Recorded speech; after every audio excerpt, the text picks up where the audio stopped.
Muito bom. E vamos ao episódio de hoje. Para começar, Marcos, apresenta a nossa convidada para a gente aí, por favor. Bacana. Vou deixar ela se apresentar. Vou falar rapidamente sobre a Luciana. Eu conheço a Luciana aqui da UFG. Ela é mestre em administração e fez o doutorado lá na Universidade de Brasília. Foi muito bem treinada, inclusive, por uma professora que é referência na área de psicologia. Olá, pessoal. Prazer estar aqui com vocês.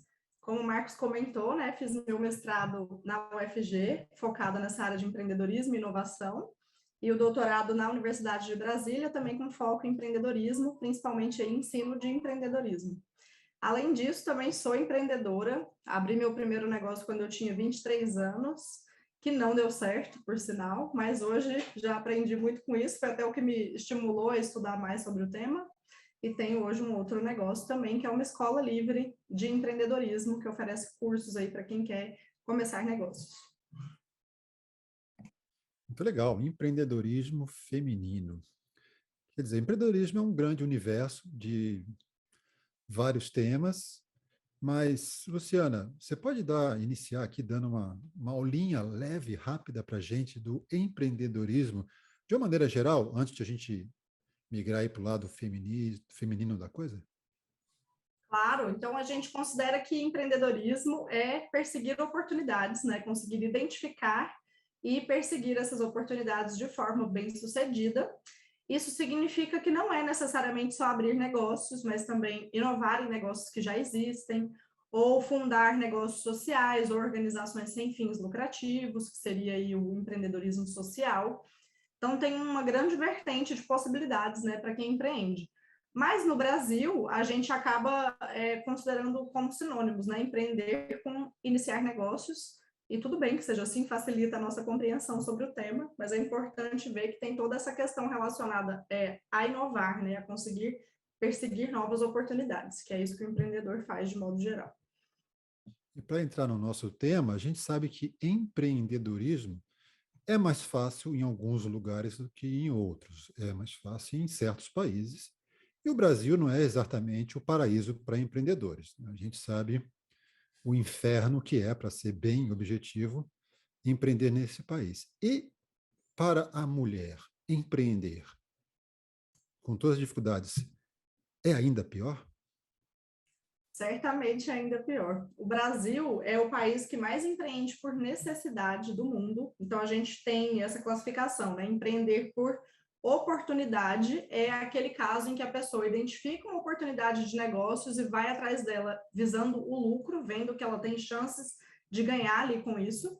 E o empreendedorismo por necessidade acontece quando a pessoa perde o emprego, precisa realmente abrir um negócio para ter renda de alguma forma. O Brasil é o que tem maior percentual de empreendedorismo por necessidade, e esse número é ainda maior entre mulheres. E segundo o GEM, que é o Global Entrepreneurship Monitor, que anualmente pesquisa cerca de 100 países do mundo, né, para pegar esses dados e dar um painel de como está o empreendedorismo de forma geral, as mulheres empreendem principalmente porque elas estão sem outra fonte de renda. E no ano passado, no relatório de 2021, esse número foi de 75%, assim, a motivação de 75% das mulheres que foram empreender foi porque realmente estavam sem outra fonte de renda. Então, a gente vê que, sim, muitas mulheres vão empreender por necessidade, e isso acaba gerando e explicando outras dificuldades, como, por exemplo, as mulheres têm mais dificuldades para fazer seus negócios crescerem, porque normalmente elas estão ali lidando muito mais com esse conflito de trabalho e família, estão tendo que conciliar o negócio com a criação dos filhos, com a própria administração da casa. A mulher costuma ser mais responsável por cuidar dos idosos e doentes da casa também. Então, ela acaba tendo menos chance de fazer o negócio crescer. E tem menos acesso a financiamento, o que também interfere, né? Segundo o GEM também recente, de 2021, as mulheres recebem cerca de 60% menos investimentos do que os homens. Então, esses são alguns dos problemas, né, relacionados às dificuldades de empreender como mulheres. A gente vai discutindo outros aqui ao longo desse episódio. Para trazer para a conversa aqui uma mulher, esposa, mãe, professora, empreendedora, Lília. Seu Pesquisadora. caminho, A pesquisadora, mas pesquisadora é só o top do top, mas ela é a Lília. Obrigada. Mas, Lili, aí, e essas dificuldades todas que a Luciana mencionou, como você vivenciou isso na sua carreira e agora no seu caminho de empreendedorismo? Então, a gente estava falando disso nos bastidores, e aí vou colocar aqui, não só as dúvidas, mas o comentário para a Luciana colocar isso com os dados que ela tem da pesquisa, né? Porque quando a gente entra numa profissão, hoje não é tipicamente masculina, certo? Mas 25 anos atrás ela era bem mais masculina do que é hoje, né? E uma das coisas que, pelo menos o que as pesquisas dizem, e o que eu vivenciei pessoalmente, o ambiente corporativo ele foi criado para os homens que tinham uma esposa cuidando da vida doméstica em casa, né? Quando a mulher vai para o mercado de trabalho, ela não tem uma esposa que cuide da sua vida doméstica, né? As de alta renda, às vezes, têm no papel de uma empregada doméstica, babá, cozinheira, motorista, enfim, né? Mas as mulheres de baixa renda, não. E, além disso, existe a questão de que homens e mulheres eles têm personalidades, na média, um pouco diferentes, né? O mundo masculino moldou o mundo corporativo. E para as mulheres entrarem nesse jogo, ou elas entram no jogo masculino, ou elas saem, né? Porque não é o mundo com o qual elas estão acostumadas, ou talvez não seja o mundo com o qual elas queiram lidar, né? E aí talvez seja por isso que as mulheres entrem também muito no empreendedorismo, para criar um ambiente com as suas próprias regras, né, Luciana? Sim, exatamente isso. Assim, várias relatam, né, que quiseram fazer as coisas do seu jeito, que queriam realmente ter mais voz, ter uma liderança mais participativa. Tem alguns relatos, assim, não desse último ano do GEM, que mostrou que a maior motivação foi o dinheiro, mas dos anos anteriores, de que as mulheres estavam cansadas de não serem promovidas. Elas eram competentes, queriam cargos de liderança, e aí, por não estarem sendo promovidas, queriam abrir seu negócio, né, para poder ter mais voz, ter mais oportunidades. E, assim, é evidente isso. A gente tem hoje no Brasil 3% só das empresas têm mulheres CEOs. 38% já tem mulheres em cargos de liderança, é um número que subiu bastante, mas só 3% são CEOs. Então, quando ela sai e abre o próprio negócio, ela se torna ali CEO do seu negócio. Muito embora sejam negócios que ficam menores, né, na maioria dos casos, por conta desses fatores que eu comentei, né, de dificuldade de conciliar tudo, que ela acaba tendo uma jornada tripla de trabalho, e por questão de acesso a capital também. Mas isso vem mudando, né? Eu acho que a gente consegue se esforçar para fazer isso ser diferente, essa realidade mudar um pouco. Marcos, pode ir, Lili. Desculpa, Deuclides, eu só queria que a Luciana contasse um pouquinho aí desses casos que ela deve ter visto na pesquisa dela, porque para dar, acho que para os homens entenderem como é a vida da mulher, é só vendo first hand e a gente contando esses casos, dessas coisas que acontecem, né? Eu tenho 2 casos aqui da minha vida profissional que são emblemáticos, né? Quando eu tive a minha filha, eu tinha acabado de me formar no mestrado e estava participando de um grupo de pesquisa na universidade. Naquela época não tinha Teams, não tinha nada, nem Vivo Fibra, Coisa Fibra, Internet Fibra existia, né? Acho que nem 2G tinha ainda quando eu me formei no mestrado. Enfim, tive uma reunião do grupo de pesquisa, eu precisei ir lá, a menina tinha 1 mês e meio de idade, eu precisei ir na reunião, né? Porque eu fazia parte do grupo. Uma criança com 1 mês e meio não dá para eu largar em casa nem que eu quisesse. Eu estava amamentando, eu precisei levar ela comigo. E crianças sendo crianças, ela chorou no meio da reunião. Eu, sendo mulher e feminista, eu não vejo nada demais em dar de mamar para a menina na mesa de reunião, né? Eu saquei o peito e dei de mamar para a menina. Eu me lembro disso como se fosse ontem, né? Um homem do grupo de pesquisa se levantou, ainda deu uma bufada assim, de como eu sacava o peito no meio da reunião para dar para a menina, né?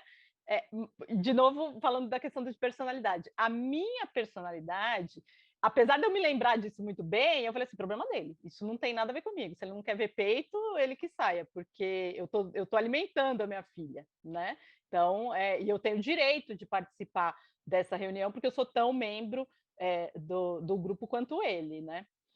Bom, essa foi uma ocasião. Passam 10 anos, né? Eu vou fazer doutorado e e mando e-mail para 60 pessoas tentando conseguir uma posição de pesquisadora visitante. Não foi mediada por ninguém da universidade, nada, eu que fui atrás.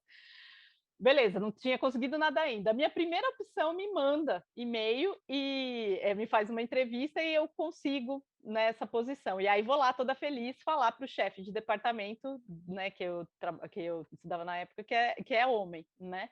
A primeira coisa que ele me fala é assim: nossa, o que seu marido vai achar disso? Não foi parabéns, não foi que legal, não foi nada. Foi, nossa, o que seu marido vai achar Comigo disso? aconteceu exatamente a mesma coisa. Em processo seletivo de doutorado, a minha entrevista em uma das universidades, que inclusive foi a que eu não escolhi, a entrevista foi toda perguntando o que meu marido ia achar de eu mudar de cidade, se ele ia comigo, se isso ia fazer com que eu me divorciasse e etc. Um concurso que eu também prestei, as perguntas na minha defesa de memorial foram todas relacionadas ao meu marido e se eu queria ter filhos nessa outra cidade. Então, nada sobre a minha competência, sim sobre os homens da minha vida, né? Porque a mulher que está fazendo alguma coisa tem que pedir permissão para o homem na visão deles. E até assim, pensando em outros momentos de trabalho, antes de eu empreender, eu trabalhei no mundo corporativo. E eu me lembro, a minha chefe era a única diretora mulher da empresa, que inclusive era uma empresa que estimulava muito a liderança feminina, tinham vários comitês lá dentro disso. Então, isso foi em 2009, na verdade, eu saí em 2011. E ela era mulher, e aí ela, quando me contratou, ela falou, olha, eu vou te dar uma dica, o nosso ramo é muito masculino, era na área de combustíveis, e ela falou, você vai ter que colocar uma aliança no dedo, porque senão você não vai aguentar os homens dando em cima de você. Eu dava treinamento para frentistas, eu fazia reunião com donos dos postos e tudo mais. E realmente, assim, eu não era casada na época e eu colocava aliança, porque aí eu podia usar a desculpa de não vou te dar moral porque eu sou casada. E hoje eu faria diferente. Na época eu acabei fazendo a sugestão que ela me deu, né? Hoje eu já não faria da mesma forma. Mas veja que era um mecanismo de defesa que uma mulher me contou, né? Que ela me falou para usar, né? E quando eu abri meu primeiro negócio, que era um restaurante, vários dos meus funcionários eram homens, porque, curiosamente, sushi man costuma ser somente homem. Tem um mito de que sushi man tem que ser homem por causa da temperatura da mão, mas isso é mentira, tá? Foi só uma coisa que todo mundo aceitou, esse mito. E aí eu tinha vários funcionários homens, e eu era muito nova, eu tinha 23 anos, e eu ouvia várias vezes deles assim, tipo, quem é você para mandar em mim? Você é uma menina, você não sabe nada. E chegou ao ponto de eu ter que demitir um que falava isso com frequência, apesar que ele era muito bom tecnicamente, mas ele falava isso com tanta frequência que ele estava acaminando a minha credibilidade na empresa, e aí eu tive que demiti-lo por isso. Então, são várias situações, né? Se a gente for contar todas da nossa vida, de vida de outras mulheres, a gente fica aqui o dia inteiro falando sobre isso. Mas só para realmente clarear aí a mente dos homens a respeito do que a gente passa, né? Então, Marcos, você aí que já está nesse mundo acadêmico e lidando com isso que a Luciana falou, o que você pode acrescentar para a gente aí para ilustrar isso? Eu vou puxar um pouco para a área comportamental e aí, assim, eu acho que a gente vive em bolha, né? E eu estava comentando aqui em off também que, por exemplo, na minha casa são 3 mulheres e eu, eu tenho 2 filhas, né? E tenho a minha esposa. Apesar da gente morar na mesma casa, cara, são bolhas. Eu só comecei a vivenciar muitas dessas coisas, né? Porque eu percebi na prática, visualmente, que o comportamento das mulheres é diferente do comportamento dos homens. Não estou fazendo juízo de valor. E aí essa diferença no comportamento, ela vai se refletir na área de negócios, né? Nas empresas, na maneira como homens e mulheres vão gerir equipes, em grupos de pesquisa e assim por diante. Então, eu trouxe aqui vou falar sobre 4 estudos aqui relacionados à área de marketing. Na verdade, são 3 estudos, né? Um mais comportamental, que analisa o comportamento de corrupção de homens e mulheres, e identifica que as mulheres ambos, quando homens e mulheres engajam em uma ação de corrupção, a probabilidade da mulher sair desse comportamento, sair desse mecanismo de corrupção é maior, mulheres para os homens, né? O segundo estudo já é mais da área de marketing, que mostra que mulheres, por elas serem menos propensas ao conflito, como a Lilian falou, né? Elas são mais orientadas para o consumidor, quando elas são gestoras de equipes de vendas, né? E um terceiro estudo é que, quando as mulheres gerenciam grupos de vendedores, provavelmente por elas serem menos afetas também ao conflito, né, elas vão gerir melhor essas equipes de vendas, porque vão destinar menos estresse ao seu subordinado e vão entregar mais atitudes favoráveis, né, do que os homens. E aí eles analisaram, esse último estudo é interessante, é do Journal of Personal Selling and Sales Management. Eles testaram várias questões relacionadas à satisfação no trabalho, satisfação com os consumidores, envolvimento com o trabalho, e todas essas medidas são estatisticamente diferentes para equipes que são geridas por homens, né, comparado com equipes que são geridas pelas mulheres, e esses valores são maiores para equipes geridas por mulheres. Aí, falando assim, pô, então, geralmente o argumento é assim, né, de quem não consegue entender a lente de pesquisa. Isso é na média, tá, gente? Mas, assim, eu falo assim, então, demite todos os homens e coloca todas as mulheres para gerir todas as equipes. Não, o que eu acho que acontece é que, por alguns traços comportamentais específicos de gênero, que são mais prevalentes nas mulheres do que os homens, isso provavelmente se reflete em questões de gestão de negócios, em questões de gestão de marketing, em questão comportamental mesmo, do dia a dia. Isso vai se refletir e como a gente está na área de negócio, isso é um podcast da área de negócio, vai se refletir lá nas medidas de desempenho, né? Nas vendas, na satisfação, na atitude e assim por diante, né? Então, nosso papel como pesquisador é entender essa realidade enfim, e trabalhar com ela. E aí eu vou dar um exemplo prático. Eu era gestor de um curso de MBA e existe uma professora, ela é sensacional. O nome dela é Renata, acho que é Andreoni. A Lília deve conhecer, ela estudou na GV. Ela estava na minha turma, na turma seguinte de doutorado. E aí, cara, na primeira turma lá do MBA, por uma sorte, ela acabou sendo a professora, a primeira professora. Eu nem me ligava nisso, né? Assim, ela acabou sendo a professora. E turma de MBA é o seguinte: a primeira turma ela é estratégica, a primeira disciplina ela é estratégica, porque ela abre o curso, ela dá o tom de como é que vai ser o curso, né? E, pô, a professora foi sensacional, né? E a partir de então, todas as turmas começavam com ela, né? Então, assim, como gestor de negócio, eu sei que essas características vão ser mais bem percebidas pelo meu público-alvo, foi quem comprou o curso, né? Então, talvez nós tomamos essa decisão de colocá-la sempre como professora que abria o curso, né? Porque pela óbvia habilidade que ela tinha em conduzir a turma na primeira disciplina, e isso gerava uma impressão muito boa. Legal. Vou trazer o Tiago para a conversa com um tema que está ligado a isso que o Marcos falou, que é a educação. Né? O Tiago é um empreendedor da área de educação.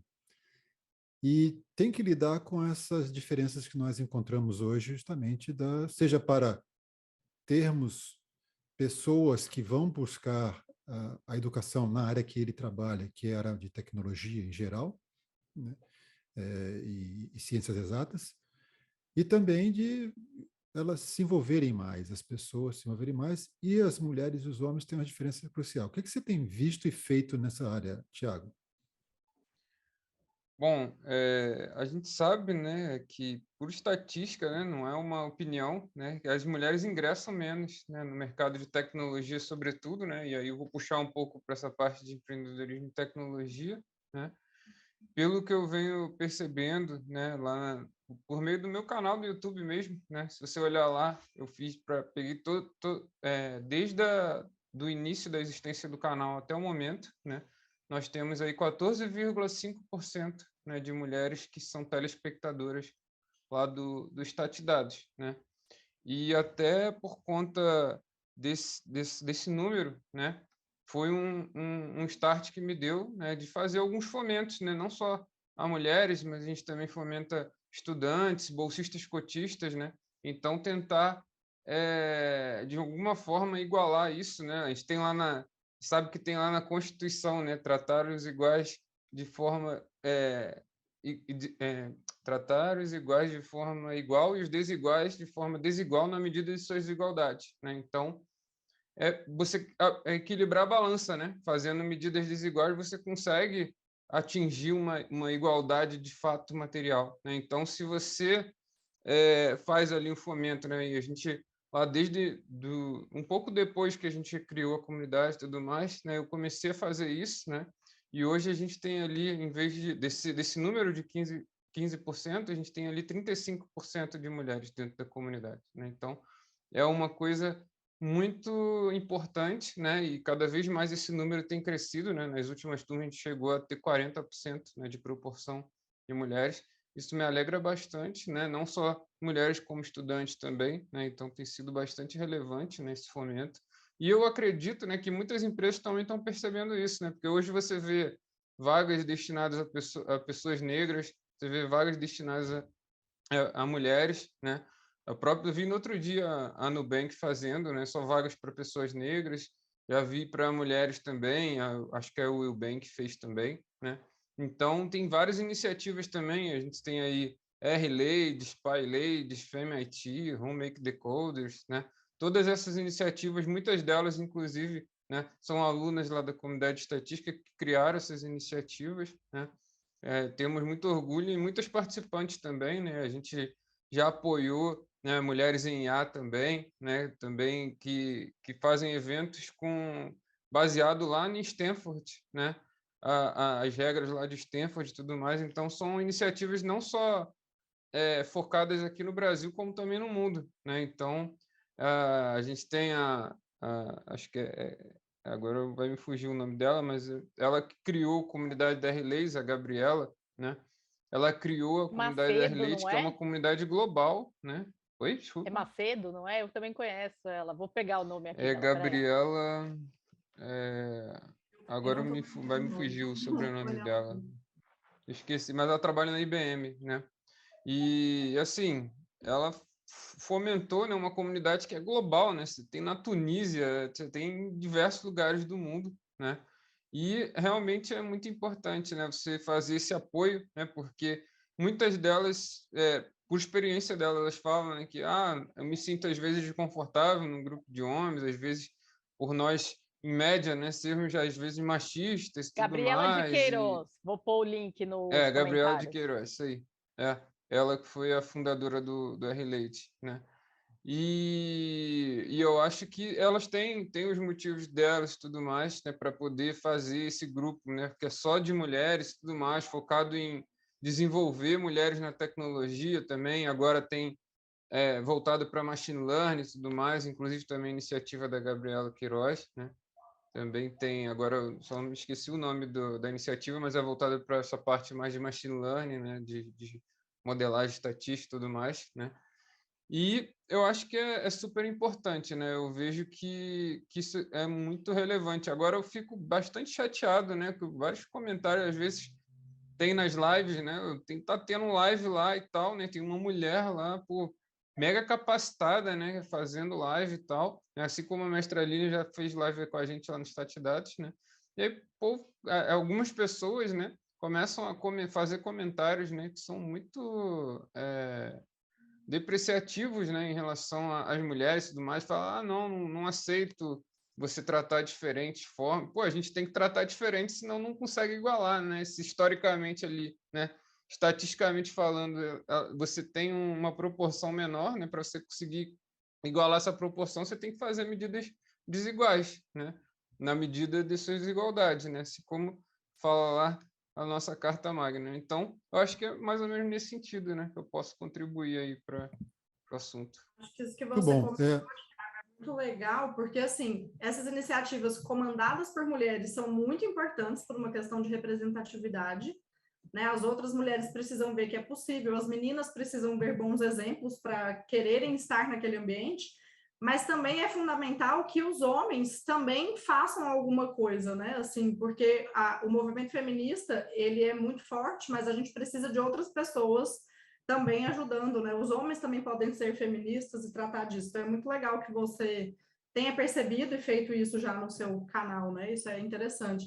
E só para comentar também, eu acho que muito do fator que faz com que as mulheres vão menos é isso, que a gente é muito criada para ser perfeita e os homens são criados para serem mais corajosos, né? Então, eles se arriscam um pouco mais em áreas que parecem mais difíceis, e a mulher nem tanto. E aí, se ela não enxerga outras lá, fica mais difícil. Então, esses movimentos de mulheres nessas áreas são bem relevantes mesmo para mudar esse cenário. É legal, eu acho que... Tem muitas comunidades aí também, tem a Data Neurogirls também, lá da Ribeirão Preto também, um grupo incrível aí também, tem a galera aí muito preocupada, né, com esse tipo de ações, acho muito legal.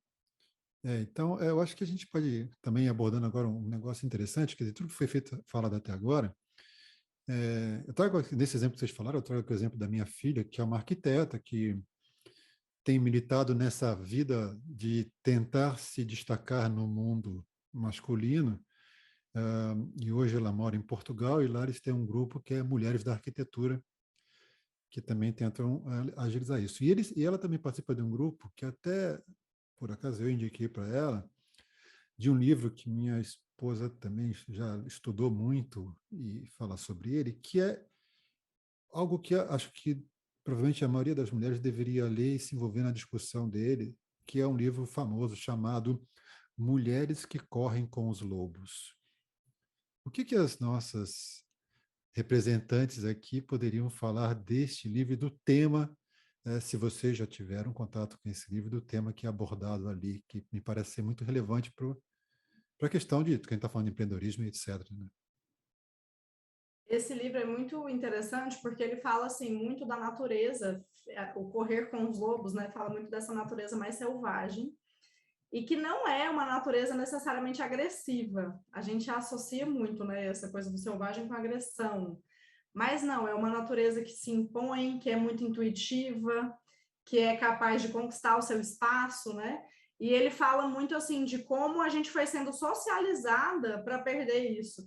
Eu até me preocupo quando as pessoas começam a culpar a característica de homem e mulher só em fatores assim de personalidade e tal, porque tem muito a ver com a nossa criação, né?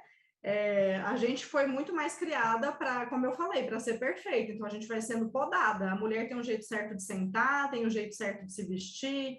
Se ela falar de tal jeito, ela não vai ser bem vista, então ela precisa parar. E aí, se a gente vai transmitindo essa ideia de que a mulher evita mais o conflito, de que a mulher é mais certinha, mais calminha, vai perpetuando essa ideia, né? A gente acaba não mudando. E a ideia do Mulheres que Correm com Lobos é um livro que vai trazendo em cada capítulo, ela junta muito ali com os contos de fadas e fábulas, né? Mas que tem a ver com os nossos arquétipos, assim, em cada capítulo vai resgatando uma característica dessa mulher selvagem que é muito mais intuitiva, que é capaz de lutar pelo seu, pelo grupo, né? E tudo mais. Então, é uma leitura densa, mas é uma leitura que eu recomendo para todas as mulheres e também homens, né, para entender um pouco desse lado, sabe? Acho que é bem interessante. Eu não li esse livro, não conheço, mas puxando aí da fala da Luciana, vou colocar a minha perspectiva de cientista comportamental, né? Não é porque a gente fala de diferenças biológicas que a gente tem que cair no determinismo ou na falácia naturalista, né? A gente está explicando como as coisas são, e eu não estou dizendo que eu ou qualquer autor aqui que é por causa de genes e tal, se são ou não são, isso ainda está por se debater, né? Mas que as diferenças hoje populacionais existem, né? O que a falácia naturalista diz que porque as coisas são assim, elas devem ser assim, e né, não é isso que a gente diz. E eu acho, nesse ponto, concordo com a Luciana, de que a gente tem que criar ambientes, né, que acolham as mulheres, porque elas fazem escolhas que são diferentes dos homens, e como qualquer pessoa faz escolhas umas diferentes das outras, né? E a gente deveria acolher essas pessoas nas suas coletividades e individualidades também. Que é uma das coisas que a Luciana puxou o assunto quando ela fala de flexibilidade, né? O mundo masculino montou um mundo corporativo que era extremamente rígido no sentido que você tinha que estar disponível naquele momento. Se isso é uma característica masculina ou não, não sei, mas que a instituição foi feita assim, foi, né? E o mundo feminino, na média, demanda essa flexibilidade, porque, como a Luciana falou, acaba caindo para a gente o cuidado maior com a família, o cuidado maior com as pessoas da família que precisam de cuidado, né? O Drauzio Varela tem uma frase maravilhosa num dos livros dele que diz assim: vá para qualquer hospital e veja um homem acompanhando uma mulher enfim, numa internação ou numa consulta. Você vai ver sempre os pais com as filhas, os pais com as esposas, e as mães com as filhas, as irmãs com as irmãs, entendeu? Você vai ver sempre essa relação ali, né? E nesse sentido, acho que talvez os homens não fazem isso deliberadamente, eles realmente não sabem, né, como que acontece aquela vida por vários tipos de vieses ou vários tipos de vivências que faltam para eles, né? Como eu também não sei first hand, em primeira mão, que é ser um homem. Eu posso imaginar, né, como que é e tal, mas não sei como é, né? E só porque a pesquisadora em mim não pode deixar de falar disso, tá? Isso aí começa a me coçar. A questão dos arquétipos, né? Eu falo isso para os meus alunos de primeiro semestre, vou começar um assunto de primeiro semestre aqui, que tem nesse livro do Mulheres Correm com os Lobos, né? Os arquétipos vêm de uma teoria, que é uma teoria fundamentada em relativismo, no qual o mundo é criado socialmente, né? E a gente não vê uma correspondência no mundo real de que esses arquétipos existem mesmo. Eu não tenho problema de você falar de arquétipos como uma estrutura narrativa. Então, assim, olha, eu estou usando aqui uma metodologia aleatória aqui que estou dizendo, ó, assim encaixa nisso e tal. Mas falar que o arquétipo, que a gente se encaixa no arquétipo, porque existem arquétipos universais, isso ainda está up for debate. Ainda não vi nenhuma pesquisa séria nesse sentido que consegue ver arquétipos universais, a não ser as pesquisas de literatura evolucionista, no qual a gente tenta ver quais são os temas e jornadas mais comuns na literatura. Então, por exemplo, Jornada do Herói é uma que a gente vê repetidamente em vários contos, desde o Gilgamesh, que eu acho que é o primeiro, né? É só para fazer uma parte aqui. Legal, acho que é bem importante. Eu acho que acaba ajudando a gente a entender um pouco as histórias, as narrativas mesmo, e até tem umas coisas que eu acho que facilitam para a gente dar linguagem para as coisas. Porque, por exemplo, às vezes a gente fala de mulheres são mais isso, isso, isso, isso. E às vezes tem uma mulher que não se identifica com aquilo, ela não é, né? Então, quando a gente pensa que é muito mais uma representação assim desse papel feminino, como ele foi construído ao longo do tempo, né, dá essa impressão de que a mulher é mais calma, mais certinha, mais equilibrada, o que não quer dizer que todas vão ser assim, né? Eu acho que é uma forma da gente entender essa linguagem que vem aí. Marcos, eu ouvindo essa conversa interessante entre a Luciana e a Lilian, quando falam de arquétipos, eu sempre me lembro de uma coisa que me preocupa, que há uma tendência ultimamente à redução, né? Reduzir as coisas a 0 ou 1. Né? Apesar de ser um engenheiro eletrônico e conhecer muito de eletrônica digital, eu sei que o mundo não é 0 ou 1. Né? Usamos 0 ou 1 para várias coisas. E quando a gente pega arquétipos ou ideologias e começa a querer encaixar as pessoas em exatamente uma caixinha ou outra, a gente está perdendo um grande espectro de possibilidades. E isso está levando a gente a um caminho muito perigoso. O que você acha disso, Marcos?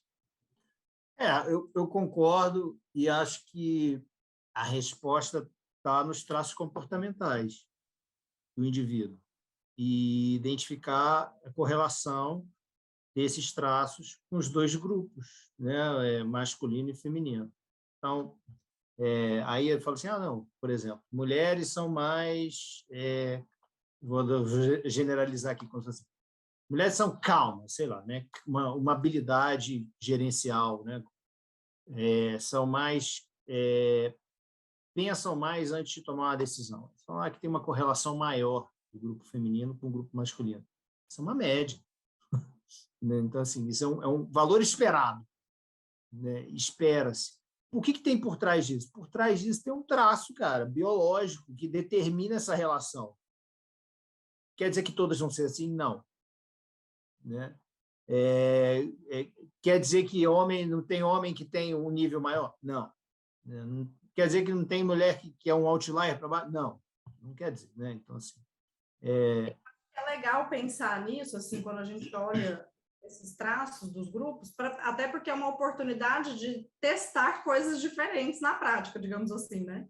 Então, por exemplo, na maioria, praticamente todas as pesquisas de empreendedorismo feminino que falam sobre os estilos da mulher ao empreender, assim, todas que eu já li. Fala-se, sim, do ponto negativo de falta de confiança, coisas do tipo, mas do positivo é que essas mulheres fazem gestão mais colaborativa, que elas dão feedbacks mais construtivos, que elas permitem mais comunicação de forma saudável na equipe, que elas contratam mais mulheres, inclusive, né, porque elas percebem a dificuldade dessas mulheres no mercado de trabalho, e que isso gera um melhor atendimento, e até é provado, assim, que a dificuldade da mulher no empreendedorismo faz com que ela tenha que pensar em soluções criativas e pode ser que isso a torne mais inovadora. E aí a gente viu um dado na pandemia que as mulheres inovaram mais do que os homens no momento da pandemia, inclusive aqui no Brasil.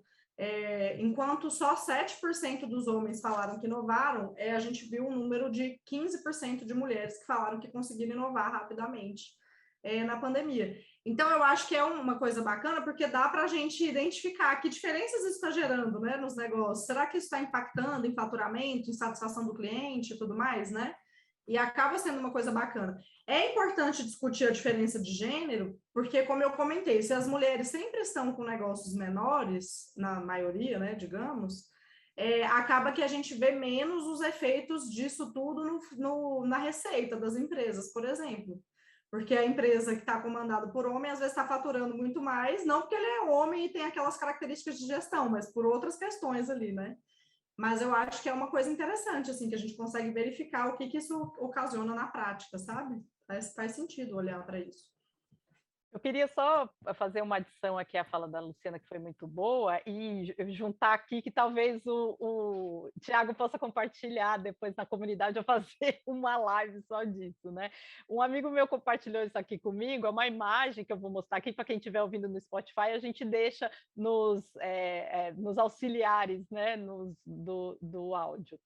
Esse aqui, né, é um gráfico que circula entre cientistas de dados dizendo not all X are like that, né? Então, assim, nem todos os X são iguais àquilo. Quando eu estou falando de média da amostra da população, eu estou falando assim, ó, quando eu digo aqui, na média as mulheres são assim, os homens são assado, isso não quer dizer que eu não tenha pessoas, 2 desvios padrão acima, 3 desvios padrões acima ou para baixo, né? Então, quando a gente fala, as mulheres gostam de mais flexibilidade, na média, isso não quer dizer nada sobre a Luciana ou sobre mim, que podem gostar de rigidez, né? Então, essa é a primeira coisa a se dizer, quando a gente fala em média, a gente está realmente, como o Euclides falou, reduzindo um pouco, né, a complexidade do coletivo ali, justamente porque faz parte do quando a gente trabalha com estatística, né? Mas, aí puxando o gancho para um outro lado, né, que tem uma questão dessas médias de gostos e médias de interesses que a gente estava falando nos bastidores, que isso é uma coisa completamente, na minha opinião, cultural, do quais são os itens ou quais são os vetores de personalidade, de consumo, de práticas, né, que são valorizadas pela sociedade, e normalmente as práticas, normas, usos do feminino, eles são diminuídos ou infantilizados, né? E aí a gente estava falando sobre isso nos bastidores. Se eu e a Luciana, duas professoras universitárias, se metem nos nossos canais por aí de falar de maquiagem, por exemplo, a gente vai ser escrachada, porque onde já se viu vocês falarem de uma coisa tão fútil como maquiagem, né? E tiram da equação que o mercado de maquiagem movimenta bilhões, né? Por aí, por que não falar? E aí, quando um homem fala e faz um show numa TV a cabo sobre fazer machado ou espada, nossa, que coisa legal fazer isso, porque isso demonstra vontade, isso não sei o quê. Eu estava conversando com uma cientista de dados europeia, eu acho que ela é da Suécia, algum país nórdico, eu acho que é Suécia, né? E ela estava falando assim, mulher, como que a gente ainda não explica mediação moderada ou moderação mediada usando o cuidado, o skincare da mulher? Porque mulher entende isso intuitivamente, assim, se eu passo esse depois daquele, vai dar uma interação tal, se eu passo esse e aquele, vai fazer uma interação com outra coisa. Mas isso é diminuído. Agora, se eu falo de carro, de herói da Marvel, que é coisa mais infantil que herói da Marvel, e isso é super valorizado, né, como uma coisa que é válida. Eu não estou dizendo que não é válida, eu só estou dizendo que existe 2 pesos e 2 medidas aí, e que é isso que a gente estava falando também dos negócios das mulheres, né? Se são voltados para o cuidado, sei lá, a mulher investe demais no setor de beleza, no setor infantil, por exemplo. A pessoa monta uma escola maravilhosa lá, não, porque ensina criança, musiquinha é ruim. Agora o Khan Academy, que é de um homem, está ensinando matemática, estatística, engenharia, que lindo, né? Como é que você vê isso aí, Luciana? É muito curioso, né? Que é isso que acontece, e até o que eu comentei também nos bastidores, que aí se acontece o contrário, se um homem fala de uma coisa do mundo feminino, ele é super bem visto. Nossa, olha que cara feminista, que cara legal falando de maquiagem, ele é muito antenado, ele está atento, né, ao mundo. Então, é um problema mesmo. E a gente tem que ter esse cuidado. Por que que a gente está falando que as coisas das mulheres são ruins, né? Por que que a gente está com esse preconceito? Então, faz muito sentido essa reflexão mesmo. Até ver isso em tudo, né, gente? Brinquedos. O Marcos, que tem 2 filhas, vocês também, o Deuclides também comentou que tem filha, né? Vai comprar um brinquedo. O brinquedo de menina é sempre rosa, mais focado no cuidado do lar, né? O fogãozinho, é a boneca. Os brinquedos dos meninos são bem mais interessantes. Eles são coloridos, eles são de cores mais escuras, né? Eles já são mais tecnológicos. E aí, eu até tenho um caso de uma amiga que o filho dela ama brincar com panela. Ama, ele tem 4 anos. E aí a mãe dela deu um fogãozinho para ele com panelas. E o marido dela foi lá e pintou o fogão de preto. E assim, primeiro ele não queria deixar o menino brincar com o brinquedo. E aí, para deixar, ele foi e pintou de preto, porque senão o que isso ia causar, né, com aquele menino? E eu falei, você já parou para pensar que seu filho vai ser simplesmente um adulto funcional que cozinha? Ou ele pode querer ser um chefe de cozinha, ou ele pode não ser nada disso, ele só tá afim de mexer com panela. Qual o problema, né? Então, você já viu que homem que cozinha é chefe de cozinha, mulher que cozinha é cozinheira. Cozinheira, exatamente. Homem que costura, ou que lida com moda, é designer. Mulher que lida com moda e costura é costureira, né? Então, é sempre mais valorizado ou adultificado, né? E só para continuar aqui no muro das lamentações femininas de coisas que a gente passa, né? Atenção, tem esse muro que você está falando, desculpa. Esse muro aqui tem 3 aqui só observando e fique de boa. Pode a gente vai fica em aqui frente. chorando, né? Então, coisas que eu ouço, porque por ser uma mulher no mercado, eu realmente sou mais ambiciosa que a média das mulheres. As mulheres que são minhas amigas, convivem comigo, não, elas são todas iguais a mim, né? Mas às vezes eu tenho que ouvir das amigas que não estão nesse mundo corporativo assim: nossa, Lilian, como você é mercenária!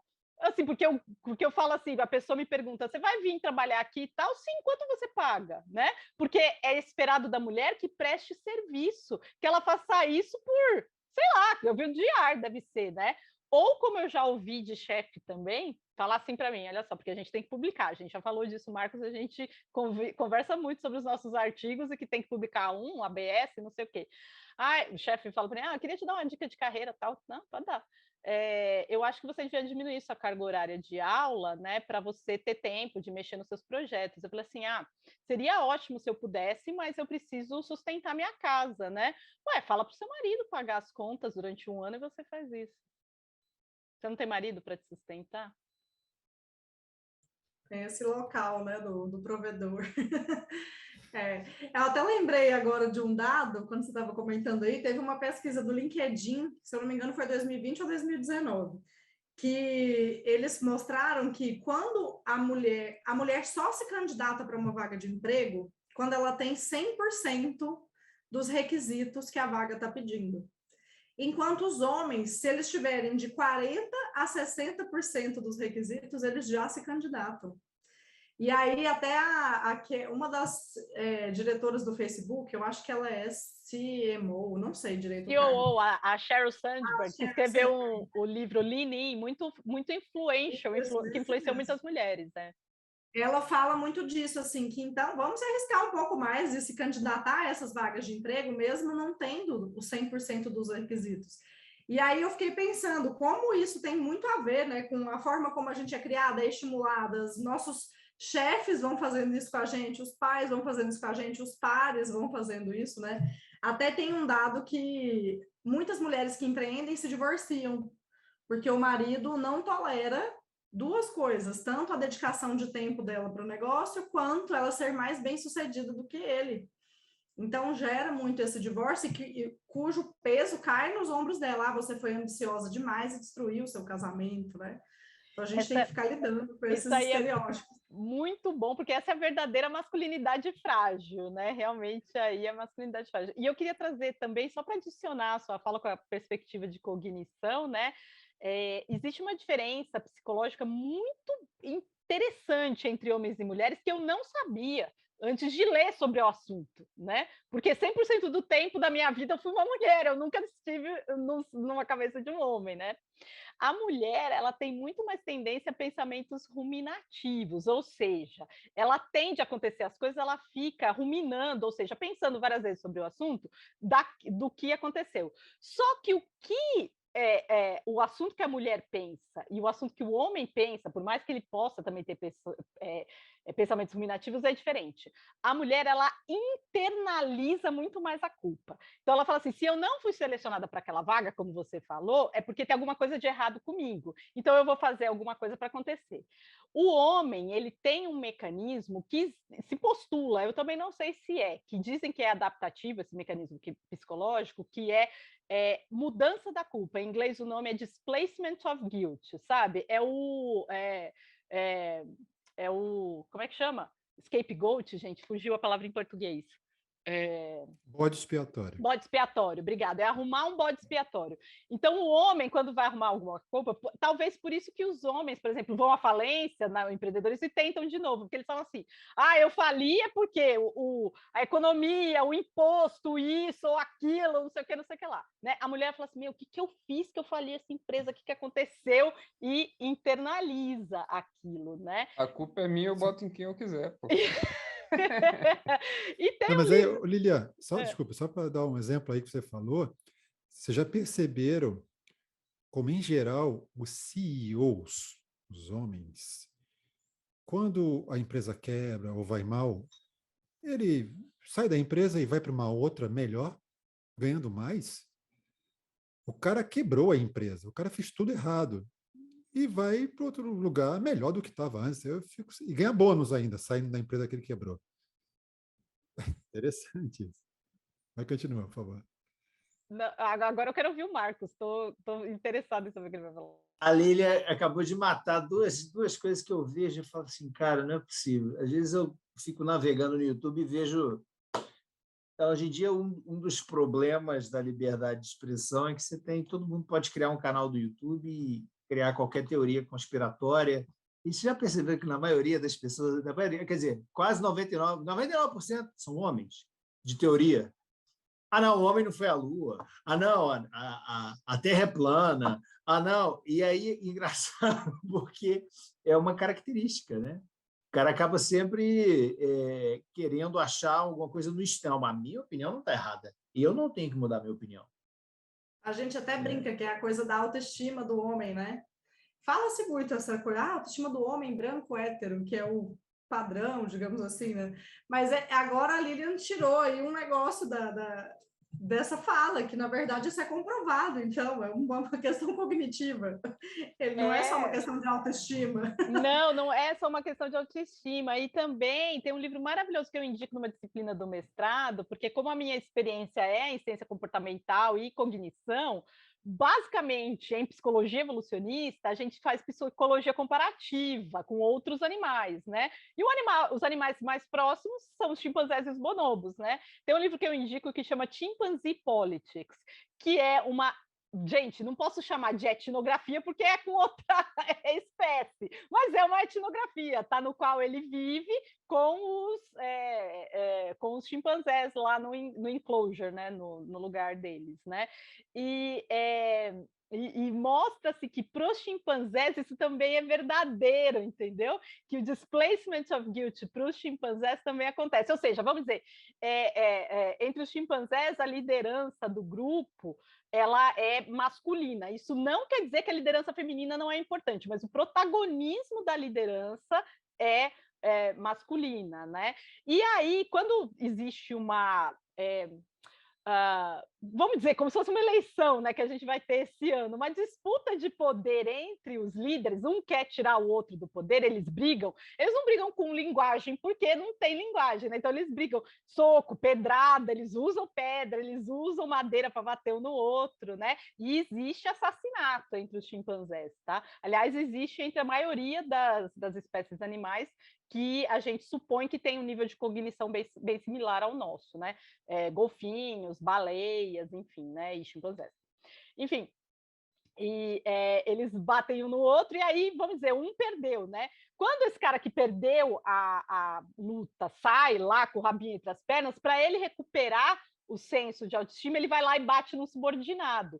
Do mesmo jeito que acontece quando o cara toma uma bronca no serviço, ele chega em casa e bate na mulher e nos filhos, entendeu? É o displacement of guilt. Para ele se livrar daquele sentimento, ele descarrega num bode expiatório covardemente, que é mais fraco, menor em tamanho do que ele, né?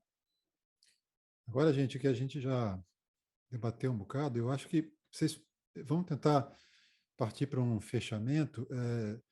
Primeiro, a minha pergunta seria: vocês acham que já temos elementos suficientes para dizer que há um diagnóstico sobre esse mundo corporativo do empreendedorismo, sobretudo, com relação às diferenças de gênero em geral? E, na sequência, como aplicar todo o conhecimento adquirido até agora para melhorar a situação atual? Luciana, pode começar. Legal, Euclides, eu ia até sugerir que a gente falasse disso, né? Então, a partir de tudo que está sendo falado, o que a gente pode fazer a respeito, né?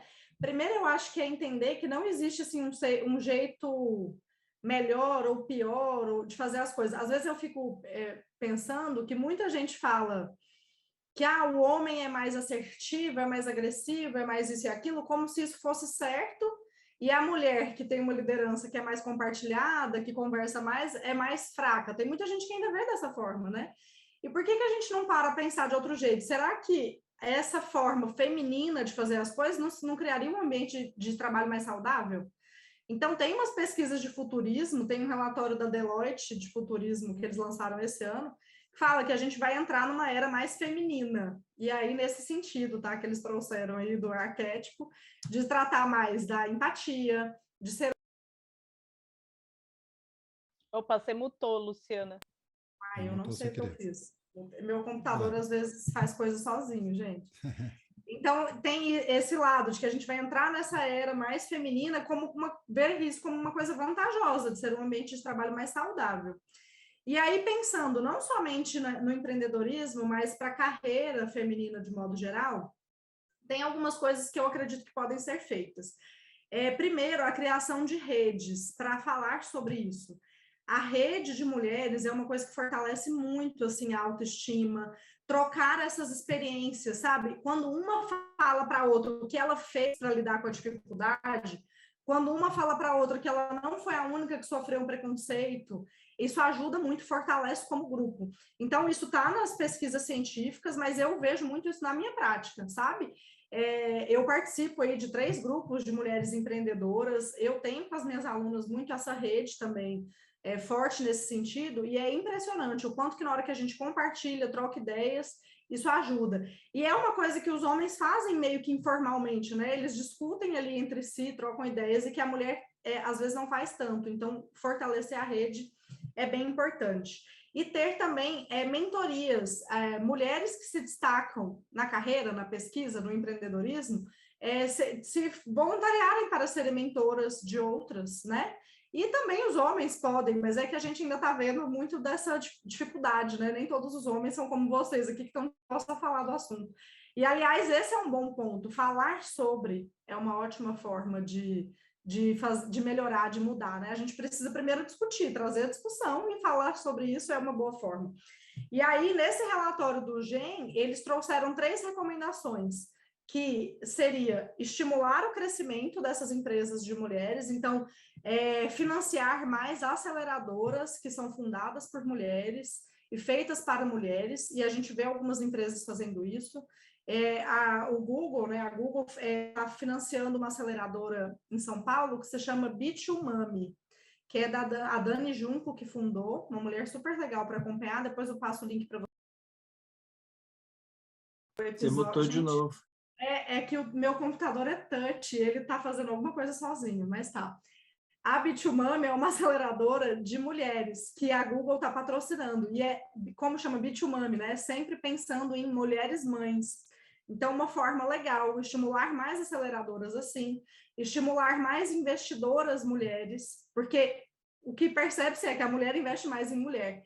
Então, estimular essas mulheres que têm o dinheiro e o conhecimento a se tornarem, né, investidoras, a estarem nessa área. E, por fim, o GEM recomenda estimular as mulheres a empreenderem em setores que são ainda muito masculinos, né? Então, na área de engenharias, de tecnologia. E aí, pequenas coisas podem fazer a diferença, sabe? Como o Thiago está fazendo no canal dele de estimular mais mulheres a virem, já é uma coisa que ajuda, né? Eu acho que esses pequenos atos já fazem a diferença. Então, eu deixaria aí para fechar essas recomendações, né? Acho que falar sobre isso já é muito legal e pensar sobre esses assuntos vai ajudar bastante.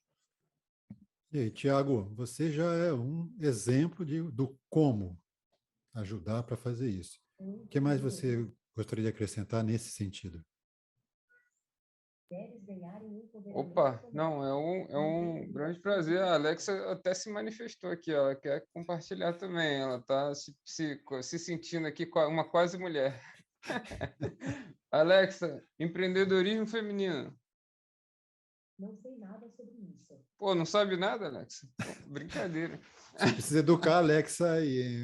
Educar mais, tá vendo? A importância Né? de falar Tem que educar aqui a Alexa, porque ela não está sabendo falar sobre o assunto, não. Mas acho que, como eu já falei, né, é super importante a gente incentivar, né, ver as empresas também, né, tendo preocupação com isso, né. Eu acho que teve um episódio aqui, né, do Inimigos do Churn mesmo, que a gente falou de uma empresa financeira e tudo mais, né, que não incentivava, né, essa cultura de gênero e tudo mais, né, isso aí, uma tal foto e tal, né. Aí, quem tiver interessado, né, assiste todos os outros e vai descobrir, né, qual foi o episódio aí que a gente falou sobre isso, né. E eu acho que isso é muito importante, né, a empresa ela incentivar a diversidade. Inclusive tem uma iniciativa bem interessante, né, da mestra Andressa Freires, né, que é Diversidade, né, que vai além também das mulheres, né. Então incentivam outros grupos de minorias, né, enfim, né, e de forma generalizada, né? E também isso na área de dados, né? Então acho que é muito legal também, né? E fomentar na área de dados, na área de tecnologia, né? E empreendedorismo de forma geral, né? Eu acho que tem essa coisa, né, que a mestra Luciana falou, faz muito sentido das mulheres se sentirem não terem voz, né? E aí elas tentam se mostrar, né, mostrar a voz criando, né, a sua startup e tudo mais, empreendendo, né, até por conta dessa coisa da jornada tripla, dupla, enfim, né, das mulheres e tudo mais. Então, eu acho que é super relevante, né, ser discutido o assunto, né, e os apontamentos aqui, eu acho que a mestra Luciana, a mestra Aline sabe muito mais aqui essas soluções, né, eu não sou estudioso do assunto, mas eu deixo aí, né, para os especialistas, beleza? E eu acho que a gente fomentar aí cada vez mais, né, a gente sempre vai estar fazendo iniciativas aí para tentar buscar essa igualdade, né, de fato. Vou Excelente, comentar uma coisa mestre. para não esquecer. Tem um TED Talks de uma pesquisadora que eles fizeram uma grande pesquisa com mais de 300 empresas em relação à diversidade. E aí eles identificaram que as empresas que têm mais diversidade geram mais rentabilidade. Então ela fala, olha, finalmente talvez as pessoas vão começar a fazer porque está mexendo no bolso, né? E Tá eu gerando acredito mais que não dinheiro. só isso, né? Porque quando você incentiva a diversidade, você incentiva ideias novas também. Então, fomenta a Exatamente, são mais criatividade também, né? inovadoras. Então, quanto mais output diferenciado você tiver, aliás, perdão, mais input diferenciado você tiver, mais output você vai ter também, né? Então, acho que incentiva muito essa criatividade também, né? Você pensar fora da caixa, né? Demais. Eu vou Legal. também passar o link para vocês passarem essa pesquisa aí para o pessoal. Vamos lá, Marcos. Para encerrar, como? Eu acho que se a gente refletir o que foi discutido hoje para a questão de negócios e de marketing, é utilizar essas diferenças de modo a tomar decisões gerenciais que sejam mais corretas ou tomar decisões gerenciais que sejam melhores para as empresas. Então, se eu trabalho na área de atendimento ao cliente e é de uma empresa e o relacionamento com o cliente é muito importante, por que não testar uma mulher nessa área, baseado nos resultados das pesquisas que a Luciana e a Lilian comentaram, né? Acho que isso tem tudo a ver e essas decisões são fundamentadas no que os dados mostram, né? No que a realidade mostra. Até porque ignorar isso não adianta, que isso não vai deixar de existir, cara. Essas diferenças estão na nossa natureza. Acho que esse é o principal insight aí. Legal. E para encerrar, a nossa Lilian. Obrigada, Euclides. Foi ótimo, Luciana, muito bom ouvir dessas pesquisas que eu não conheço muito e foi muito bom ver que tem dicas práticas de como a gente melhorar o ambiente. Eu não pesquiso essa área de policy, né, ou de rede de suporte e tal, mas vou dar a minha experiência pessoal, né? Como você falou, a gente que é mulher normalmente só se candidata, ou só se sente preparada quando a gente está 100 ou 200% pronta para aquele cargo, né? E eu só consegui o pouco que eu consegui até agora porque tiveram mulheres, e aí não posso deixar de falar da minha musa acadêmica, minha orientadora, Eliane Brito, que me deu uma chance, que acreditou em mim, e não só acreditou, como me deu as condições necessárias para que eu pudesse fazer aquilo, apesar das instituições e estruturas que estavam ao meu redor, né? Então, eu lembro que eu tive um aborto espontâneo aos 4 meses de gravidez no meio do mestrado, e ela acolheu a minha necessidade de uma pausa para saúde mental até, né? Enquanto professores homens me mandavam e-mails de como eu estava sendo relapsa e nunca ia dar certo na academia, né? Enfim, e quando foi para fazer o doutorado, por causa desse ambiente, né, na academia, eu falei para ela vem fazer doutorado, Eliane, doutorado, eu sei o quanto eu sofri no mestrado, ela vem, eu falei, eu só faço se for com você, não faço com outro, não. Ela vem que dá, foi, apoiou, e quantas vezes liguei para ela chorando, pedindo arrego, né? E a minha dica, e o que eu quero ser para as outras mulheres é o que ela foi para mim, né? Se uma abriu a porta, imagino que você também, para suas mentorandas, para suas parceiras, para suas alunas, né?